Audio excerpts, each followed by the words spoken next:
Ever? Not too much. Not very much. It was, Was before improv classes? No, I think I was maybe in level 2, so maybe I had done one comedy thing. Do you remember any of your jokes? And can I hear them? Adam Waitman wrote me 2 of the 5 I told. Okay. Oh, that's hilarious. Oh, yeah, I remember that. Yeah. I came out there saying, hello, my name is Delia. Classic. I'm Mexican. You probably can't tell because of my glasses. That's kind of funny. I thought it was really funny, and so I felt terrible if anybody laughed. But I don't know if anybody did. I like that you feel bad that they laugh. Well, you know, it's interesting you say that because well, you know what? Never mind. Actually, I just realized the story is really weird. But keep going. Sorry. No, I'll tell you when we're not recording here. Uh-oh. What was one of the Adam jokes? That was one of the Adam jokes. Oh. That was the one that he came up with. Yeah. And then I think it was, I had like an OkCupid joke. Okay. It was, More like, okay, stupid. yeah. You know? It was, this guy. You get it? Because everyone's laughing at my OkCupid joke. I just figured you get it. Okay, no, whatever. You know, that's fine. That should have been my joke. Mine was so dumb. What was it? It was, I don't remember exactly the wording for it, but it was something like, I was on OkCupid the other day, and I saw this guy, and he had like 5 profile pictures. 3 of them were of this like 5-year-old, and 2 of them were this 5-year-old and this older man. So I went to the coffee shop we were meeting up at, and this middle-aged man shows up. I was really bummed out because I really wanted to fuck that 5-year-old. These are pretty funny. Yeah, totally. I'm sure horrifying. I'm sure Chris Cubis was dying in the back. He's in the back like, this is some quality comedy. I'm sure he was actually dying on a physical level because, you know, the man is not well. Yeah, but no, yeah, he's... Good Lord. That's fine. Yep. The gin and tonics just keep Do you going. you don't have any interest in doing stand up again, or you just want to try it, or I'd probably- did Ben Sholok run you out because the guy's again got some serious issues. Yeah, his words of wisdom were, don't do that again, and then he kicked me on my way out. Well, you know, That makes he's sense. a kicker. I've always said that about him. I'm always interested in people who have an improv background, like do stand up. It's interesting to me. I'm just like wondering like what. So have you just done stand-up? Yeah. You haven't done any... No. But you were also in... Oh, no. Well, I was going to say, when you and your mom were doing music together, did you guys have any, like, at least scripted bits where you guys would have, like, a banter or anything back and forth? Like, hey, Ma, guess what I saw today? You know, like, I was walking down the street and I saw a squirrel, and it, like, segued into whatever, like, squirrel song you guys were going to do? No, we didn't do that. My mom was the front lady, and I would play guitar and play banjo and stuff, and she would sing, and she would entertain the crowds. So no, we didn't have much banter. I have made my mom do stand up twice.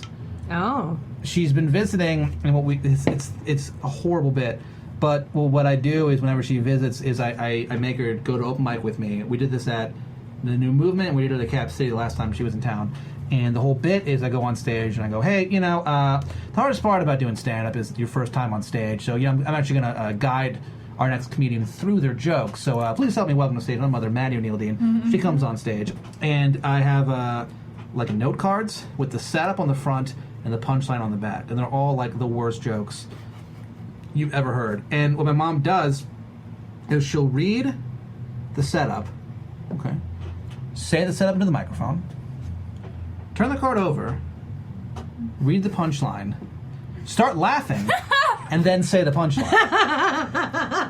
It's so dumb. It's so dumb. I'm trying to remember what the jokes were. It was. Oh my God. I'm trying to remember what the joke. They're terrible. It was Did she like. like get that she's doing a bit? Like, Yeah, is she that knows her that. thing? Like, yeah, she knows that. Oh, it's weird. Someone's mom is doing stand up with her son. That's terrible. Like, she knows the joke's not really on her. It's more on me, because I also keep insisting that I didn't write the jokes, that she wrote the jokes, and then half the jokes are her making fun of me. So I'm kind of like, well, what the hell? I'm trying to remember. Like, what do you call a high school dropout who's afraid and unloved? What? My son, Pat Dean. And then sometimes the jokes about me are like too mean, and she feels bad, so she won't say them. So then I'm like, no, you have to say the punchline. She's like, I'm not going to say that punchline because it's just like something mean about me. So Does she like pass the joke around so other people can read it? no, she just says I'm not going to read it, and I'm like, well, it was just the N word over and over and over. Again. That's why I shouldn't say it. So, folks, That's me and my mom so said, funny. yeah, she's a dope, fucking crazy.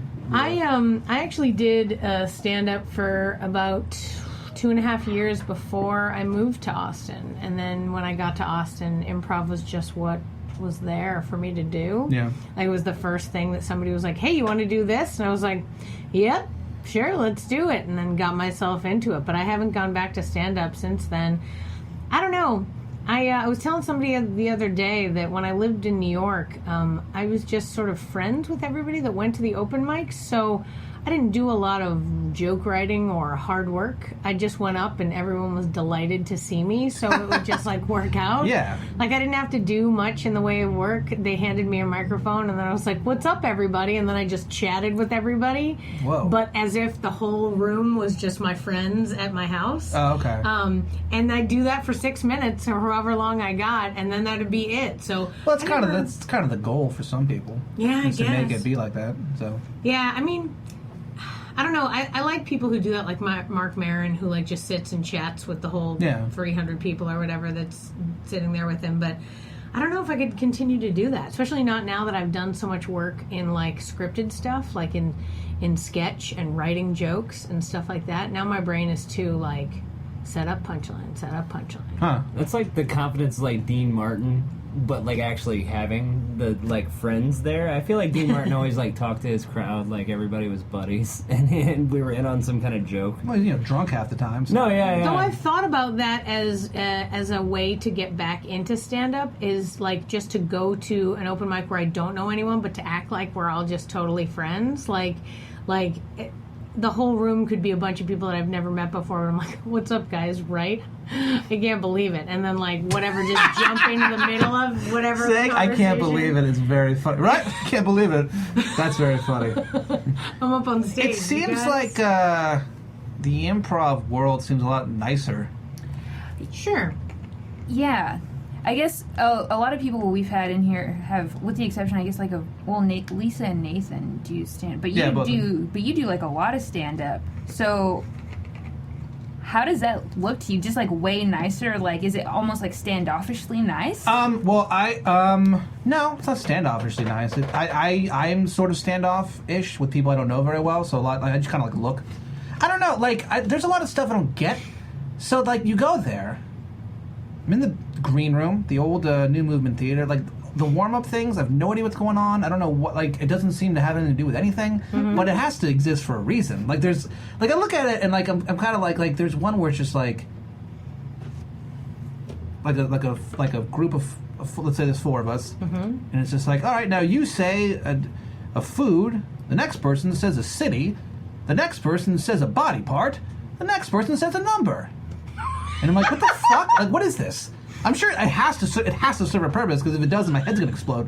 But it's like, just stuff like that. Some of it does and it's some of it interesting. doesn't. Huh? Some of it has a purpose and some of it, the purpose is just to throw you off your game. My friend put on Facebook some like entry to some improv startup, and it was called like "Suck My Dick" or something like that. And she wrote like, I thought this was going to be offensive, but it actually seems like a pretty good idea. And I was like, what? I didn't click on it, but I was like, what could this possibly be? So it seems strange to me, not necessarily in a shitty way, just in a way where it's like, I wonder what that is and who came up with it. Yeah, I think like a lot of the like improv exercises are all about like making you think in different ways, or like making your brain go in a direction that isn't like sort of the main path traveled or whatever. And it's like that doesn't really apply to stand up, because like, why would you try and throw yourself off before you go up on stage and like, I do that. Do your bit? Yeah, you just like go like read really sad novels and like. No, I sometimes, especially if it's it depends. If it's a long set, sometimes I'll be like, okay, what's like, how do I back myself into a corner for the first like 5 minutes of this? So no, I do that. Like make them make the audience hate you. Not necessarily. Well, no, not necessarily. Just like, it's hard to explain. Okay. Just I was like curious. how can I like try to seemingly sabotage this, but have a way to get out of that? Okay. Yeah, I do that all the time. Yeah, no, I know what you mean. the last one of the last open mics I did this whole thing where I spent the first like 10 minutes of my time just trying to justify cockfighting to come off to the roundabout joke. Yeah. Like to the roundabout joke that like I only liked playing Pokemon Go. That was the only Japanese RPG, and it's because my family has got like a cockfighting history, and I just have this whole like animal pugilism to draw. Animal pugilism. Yeah, so I just like spent a whole time just being like, chickens are dumb, guys. Who cares, right? I mean, it's not, you know, like they don't feel things, and then it was just to like explain why I don't like Final Fantasy, but I like playing Pokemon. Yeah, it just seems it's just a totally different world. It's I like losing the crowd though. You have to lose the crowd. Yeah, it's so fun because nobody was in. There's two main differences in my opinion. Well, one is the most obvious one. One is you're alone versus with a group. Yeah. So the dynamic of that is different because you have to create comedy. Like if you're by yourself creating comedy, even if you don't write anything and you're just, quote, improvising what you're saying in your stand-up act, then you're just you're just saying whatever comes out of your mouth, right? But in improv, you have 4 other people potentially that you are, or more, that you have to talk to, and you all have to be on the same page. So a lot of what improv is are techniques to get everyone to be able to communicate with one another without directly saying things like, you're my mother and you're mad at me because I want to go to the dance. Instead, you have to like say words that kind of sound like that, and then you build it together so that it's not just one person's ideas, it's a bunch of people's ideas. Yeah. The other thing that's different about it is that the idea of stand-up acknowledges and rather enlivens the idea of the competition. There is 100% competition if you want to be a comedian, right? Yeah. You're competing for stage time, you're competing for like the audience's interest, you're competing for lots of things. In improv, we choose to like ignore the fact that we're in competition with one another as actors and instead try to build the thing together. And so the act of not acknowledging the competition leads to there being sort of a some would say annoyingly pleasant connective tissue between the people. Yeah, that's interesting. I didn't think about that. Yeah, I guess. Wow, that's interesting. Yeah, because I guess if there's like 5 people on stage doing improv, conceivably all 5 people are like, how can I be the funniest person? Right, but and the whole idea is you're not interesting. supposed to try to do that. You're trying to be the best 5, not the best individual, the best 5. And the only way to be the best 5 is to make sure everybody looks good, not just you. Yeah, which like, is weird. An audience hates watching just a bunch of people trying to like out funny each other for like 20 minutes, you know, as opposed to like putting something together, like, you know, like a team. It's I don't know. I guess it's coming to the point of like at the end you just want them to go, oh, hey, all right, cool, that could have been written down. And that's, you know, that's sort of your end game. Yeah, and also, most stand-ups are shitheads. Just the worst people. Fucking leather jacket. Oh, I'm like Bill Hicks. Fuck you. Fuck you. Oh, I rolled the cigarette myself. I'm a piece of shit. Yeah, but at the end of the day, every comedian, whether they're a stand-up or an improviser or a sketch comedian, all has to work with a bunch of different people. So everybody has to figure out how to collaborate in their own way. It's just different ways through it. Some people, I feel like stand-up is more like, look at me. Yeah. And improv has a lot to do with like, I don't know, hiding within the crowd. Because it's like, I want to say, look at me, but I'm like, it's cool, look at these 5 people I'm going to put in front of you that I'm a team with. Yeah, I don't know. Weird. Sort of like hiding within the crowd. You know, I was just taking a sip of beer. And it just reminded me I had my first spit take in June. Did you? Yeah, I was in Denver, Colorado.